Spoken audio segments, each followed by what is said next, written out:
আলগাপুর কাটলিচড়া বিধানসভা সমষ্টির যুব কংগ্রেস কমিটির সাধারণ সম্পাদক মনোনীত হলেন আমির উদ্দিন বড়ভূঁইয়া। এই উপলক্ষে আজ হাইলাকান্দি জেলা কংগ্রেস ভবনে আয়োজিত এক সাংবাদিক সম্মেলনে জেলা যুব কংগ্রেস সভাপতি শহীদুল ইসলাম বড়ভূঁইয়া জানান যে হাইলাকান্দিতে জেলা যুব কংগ্রেসের ভিতকে মজবুত করতে অসম প্রদেশ যুব কংগ্রেস সভাপতি জুবের এনামের নির্দেশক্রমে তিনি তার স্বাক্ষরিত নিযুক্তিপত্রে আমির উদ্দিন বড়ভূঁইয়াকে সাধারণ সম্পাদক পদে নিয়োগ করেছেন। জেলা যুব কংগ্রেস কমিটির প্রশাসনিক সাধারণ সম্পাদক মজমুল ইসলাম লস্কর জানান যে আমির উদ্দিন বড়ভূঁইয়া দীর্ঘদিন ধরে কংগ্রেসের সঙ্গে যুক্ত ছিলেন। তার কর্মনিষ্ঠতার জন্যই তাকে আলগাপুর কাটলিচড়া বিধানসভা সমষ্টির যুব কংগ্রেস কমিটির সাধারণ সম্পাদক পদে নিযুক্তি দেওয়া হয়েছে। নবনিযুক্ত আলগাপুর কাটলিচড়া বিধানসভা সমষ্টির যুব কংগ্রেস কমিটির সাধারণ সম্পাদক আমির উদ্দিন বড়ভূঁইয়া জানান যে তিনি দলের ভিত মজবুত করতে এবং আগামী 2026-এর বিধানসভা নির্বাচনে দলের প্রার্থীকে বিজয়ী করার জন্য যথাসাধ্য কাজ করে যাবেন।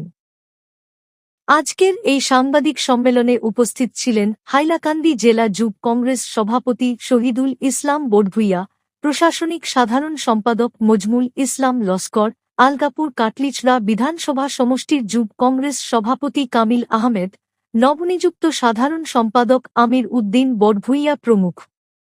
হাইলাকান্দি প্রতিনিধি সিপ্রিয়ান ডায়াসের রিপোর্ট।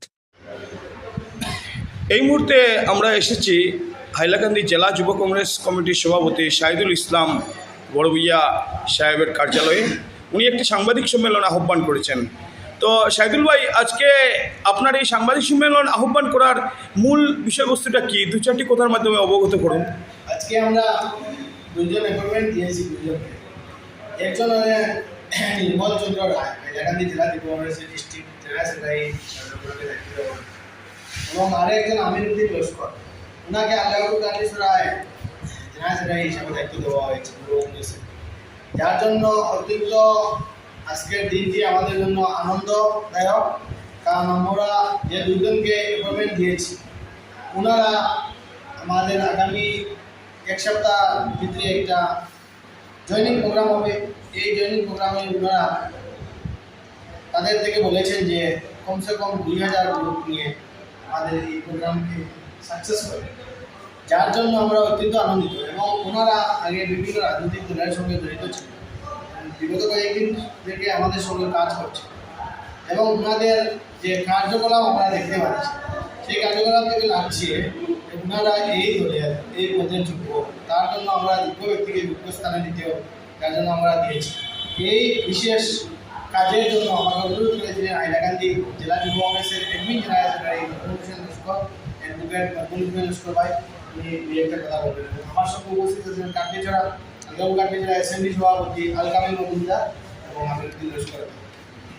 আচ্ছা, আপনি অ্যাডমিনিস্ট্রেশন জেনারেল সেক্রেটারি যুব কংগ্রেসের মজমুল ইসলাম, আপনি দু চারটি কথা বলুন। আজকের রিকোয়ারমেন্টটা মানে আপনারা যে দিয়েছেন। আমরা যুব কংগ্রেস বিগত 2 বছর থেকে যেভাবে সক্রিয়ভাবে কাজ করে যাচ্ছে হাইলাকান্দির আনাচে কানাচে বিভিন্ন ইস্যু নিয়ে, রাস্তাঘাট, পানীয় জলের সমস্যা নিয়ে যুব কংগ্রেস লাগাতার কাজ করে যাচ্ছে। সেটার প্রতি অনুপ্রেরিত হয়ে আমাদের প্রত্যেক সপ্তাহে একটা অ্যাপয়েন্টমেন্ট দিতে হয় কোনো না কোনো একজনকে। আজকে আমাদের আমির উদ্দিন ভাই সহ আরেকজনকে অ্যাপয়েন্টমেন্ট দিতে হয়েছে। ওনারা বারবার আমাকে দাবি জানাচ্ছেন, আমাদের লোকে দাবি জানাচ্ছেন, সভাপতির কাছে দাবি জানাচ্ছে যে ওনাদেরকে আমাদের যুব কংগ্রেসে নিয়োগ দেওয়ার জন্য।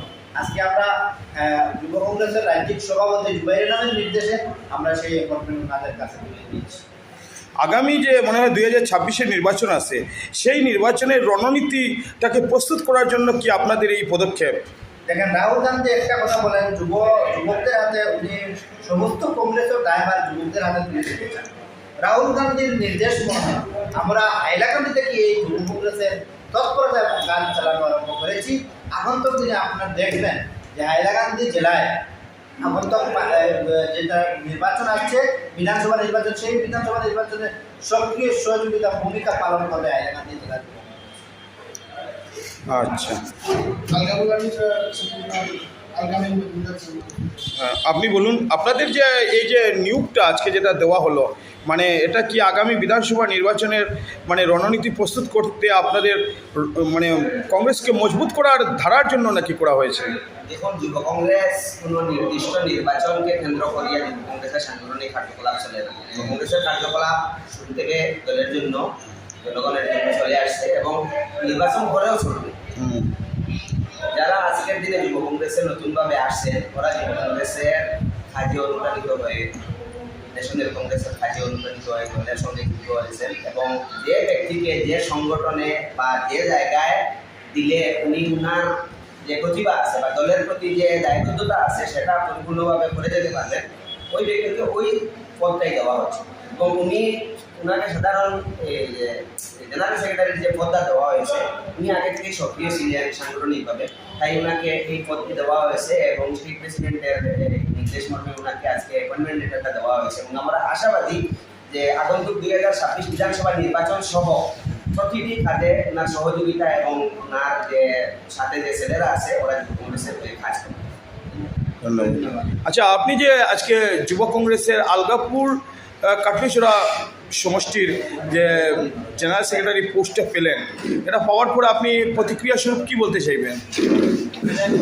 আমি অতি উইলিং হয়ে আমি এখানে এসেছি বারবার অ্যাপয়েন্টমেন্ট নেওয়ার জন্য, যুব কংগ্রেসের আগে এগিয়ে যাওয়ার জন্য, আগে বাড়ার জন্য আমি নিজে অ্যাটেন্ড করেছি অ্যাপয়েন্টমেন্ট লেটার নেওয়ার জন্য এবং আমি উৎসাহ হয়েছি এই যুব কংগ্রেস এগিয়ে যাচ্ছে এবং যাবে এবং নিজেও যতটুকু হেল্প করা সঙ্গে থাকবে। 26-এর কি? 26-এ আমাদের এই কংগ্রেস সরকার আসবে, তাতে আমরা সঙ্গে থাকবো এবং রাখবো সবাই। ও 26-এর বিধানসভা নির্বাচনে কংগ্রেস আসবে, আর সেই জন্য আপনি সক্রিয়ভাবে কাজ করবেন দায়িত্ব নেওয়ার পর থেকে? Yes. আচ্ছা আচ্ছা, ঠিক আছে।